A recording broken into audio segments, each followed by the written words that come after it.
दिल्ली में बढ़ते वायु प्रदूषण को लेकर एक बहुत बड़ा खुलासा हुआ है। दिल्ली विधानसभा की लोक सेवा समिति यानी कि पीएससी द्वारा पेश की गई सीएजी रिपोर्ट के अनुसार शहर में बड़ी संख्या में वाहन बिना उचित प्रदूषण जांच के सड़कों पर चल रहे हैं। रिपोर्ट बताती है कि 2018 से 2021 के बीच केवल 46% और 63% वाहनों का ही एमिशन टेस्ट किया गया। इतना ही नहीं, कई स्थानों पर बिना जांच के ही पीयूसी सर्टिफिकेट जारी किए गए। सबसे चिंताजनक बात ये सामने आई है कि दिल्ली परिवहन निगम यानी कि डीटीसी की बसें भी निर्धारित नियमों का पालन नहीं कर रही हैं।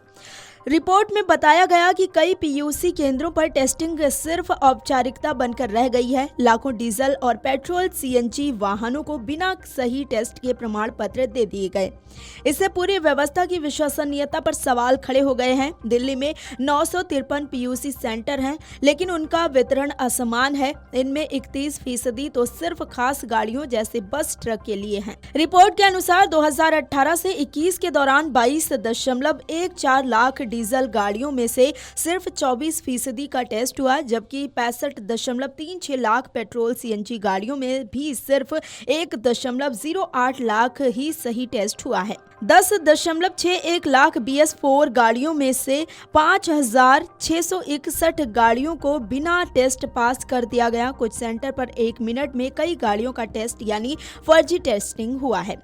रिपोर्ट में सामने आया है कि सरकारी बसें और सार्वजनिक परिवहन वाहन भी नियमों का पालन नहीं कर रहे हैं। दिल्ली परिवहन निगम और क्लस्टर बसों का नियमित एमिशन टेस्ट नहीं हो रहा है। कई बसें बिना परीक्षण के ही सड़कों पर चल रही हैं। समिति ने सवाल उठाया कि जब सरकारी वाहन ही नियमों का पालन नहीं कर रहे हैं तो आम नागरिकों से नियम मानने की उम्मीद कैसे की जा सकती है। दिल्ली में बड़ी संख्या में पुरानी BS थर्ड और BS4 डीजल गाड़ियां अभी चल रही हैं, जो हवा में खतरनाक प्रदूषक छोड़ती हैं। रिपोर्ट में सिफारिश की गई है कि इन गाड़ियों में डीजल पार्टिकुलेट फिल्टर लगाने से प्रदूषण काफी कम हो सकता है, लेकिन इस दिशा में कोई ठोस कदम नहीं उठाया गया। दिल्ली में 4.64 लाख BS4 डीजल गाड़ियां हैं, जिनसे PM और नॉक्स प्रदूषण होता है। ऐसे में DPF लगाने से 60 से 90% प्रदूषण कम हो सकता है, लेकिन CPCB की 2015 की सिफारिश और IIT कानपुर के 2016 के सुझाव के बावजूद अब तक कोई पायलट प्रोजेक्ट नहीं किए।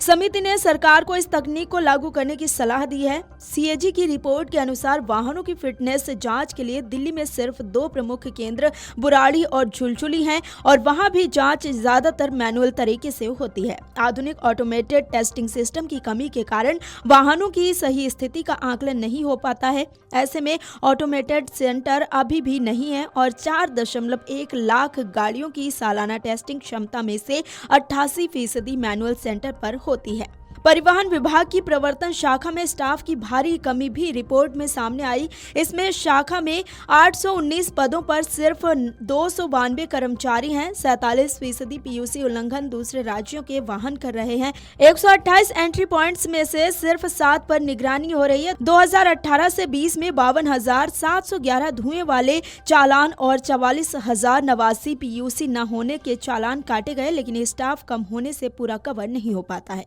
वही रिपोर्ट आने के बाद पीएससी समिति की सख्त सिफारिशें हैं। बता दें कि पीयूसी सेंटरों को समान रूप से बांटो, हर जोन में पर्याप्त बनाओ, ये सिफारिश की गई है। इसके अलावा हर गाड़ी का हर महीने टेस्ट अनिवार्य करो।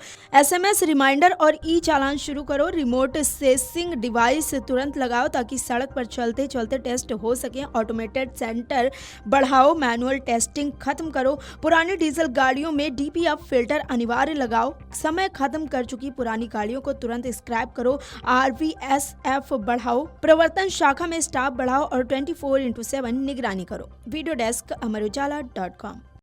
अगर आप ये वीडियो YouTube पर देख रहे हैं तो हमारे चैनल को सब्सक्राइब कर बेल आइकन दबाएं, और Facebook पर देख रहे हैं तो हमारे पेज को लाइक करें।